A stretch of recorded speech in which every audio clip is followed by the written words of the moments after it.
সময় সময় হলো আমাদের জীবনের নির্মম সত্য। কেন বলছি এমন কথা?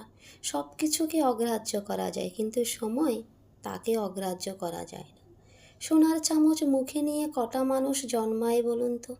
কটা মানুষ জীবনে ঠিক জিনিসটা ঠিক সময়ে পায়? ফলত যা হবার তাই হয়। খাবার হয়তো এমন সময় চোখের সামনে মুখের সামনে আসলো যখন সেই শরীরে আর হজম শক্তিই নেই।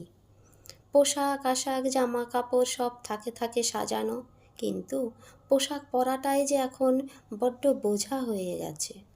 গা ভর্তি সোনার গহনা পরে যে মানুষটা একটা সময় নিজেকে সাজিয়ে রাখতে ভালোবাসতো, সেই মানুষটার জীর্ণ শীর্ণ শরীরে এখন সরু শাখা পলা। ছেলে মেয়ে বাবা মাকে অমরনাথ কেদারনাথ নিয়ে যেতে ভীষণ ব্যস্ত, কিন্তু বাবা মায়ের হাঁটুতে যে আর সেই জোরই নেই।